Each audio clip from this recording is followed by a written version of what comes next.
আসসালামু আলাইকুম। সবাই কেমন আছেন? আল্লাহর রহমতে আমরা ভালো আছি।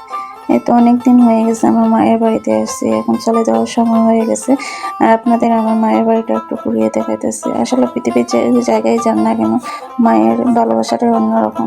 সেটা থাকা কুড়িঘর আর বিল্ডিং, সব কিছুর পরে মায়ের বাড়ি। আমাদের বাড়িতে আগে ছোট বড় অনেকগুলো গাছ ছিল।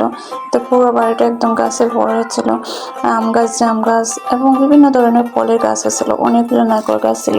সবগুলো গাছ এখন কাটা ফেলা হয়েছে, যেহেতু আমরা বাড়িতে এখন আসছি। আগে তো আমার বাড়িতে ছিলাম না, শহরে ছিলাম। এখন 3-4 বছর হয়েছে আমি বাড়িতে আসছি। আর এই ঘরটা আমাদের নতুন করা হয়েছে, 3 তলা ডুপ্লেক্স একটি বাড়ি।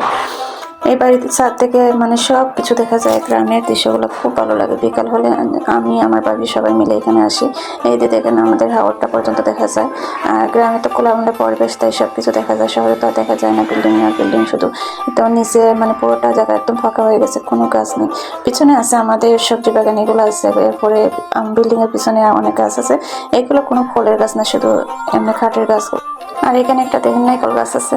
নারকেল গাছগুলো, এটা ছোট নারকেল। আমাদের আগের নারকেল গাছগুলো অনেক বড় বড় নারকেল ধরতো। এত সিঁড়ি দিয়ে নামতেছি আমাদের আর এই বিল্ডিংটা হয়েছে ডুপ্লেক্স। উপরে সবগুলো মানে বেডরুম, আর নিচে হয়েছে ড্রয়িং, ডাইনিং এবং কিচেন। এই তো উপরের রুমগুলো এখনো কমপ্লিট হয় নাই, শুধু মানে নিচটা কমপ্লিট হয়েছে। নিচের রুমগুলো থাকার জন্য একটু। আর আমাদের যত অল্প মানুষ থাকার মতো কেউ নাই, শুধু আমার ভাই নিচতলাতে থাকে। আর আমাদের পুরাতন ঘরটাতে সবাই মিলেমিশে থাকা হয়। আমার বড় ভাই থাকে আর আমার মা থাকে।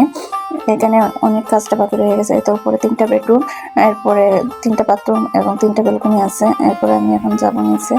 নিচের কাজটা মোটামুটি কমপ্লিট হয়েছে, শুধু রুমগুলা অনেক কাজ বাকি রয়ে গেছে। এত দরজা দিয়ে ঢুকেই প্রথমে ড্রয়িং রুমটা, পরে ডাইনিং, এবং এই ড্রয়িং রুমের পাশে একটি বেলকনি আছে। একটি মানে 2টি দরজা, 2টি বেলকনি। আর এদিকে দেখেন ডাইনিংটা। আর ডাইনিং পরে আছে কিচেন, ওয়াশরুম এবং বেলকনি। এখানে 2টি ওয়াশরুম আছে। এত আর কিছু দেখাইতেছি না, আপনাদের এইটুকু দেখাইতেছি। আর পরে এক সময় আপনাদের পুরো বিল্ডিংটা ঘুরে দেখাবো। এটা আমাদের সামনে গাড়ির গ্যারেজ আছে, এখানে গাড়ি রাখা হয়। আর এই যে সামনে আর একটি বাথরুম আছে। আমাদের পুরোনো ঘরটা আপনাদের সাথে পরে শেয়ার করবো আরেকদিন। এখন ভিডিওটি শেষ করতেছি। ভিডিওটি দেখার জন্য সবাইকে ধন্যবাদ। আল্লাহ।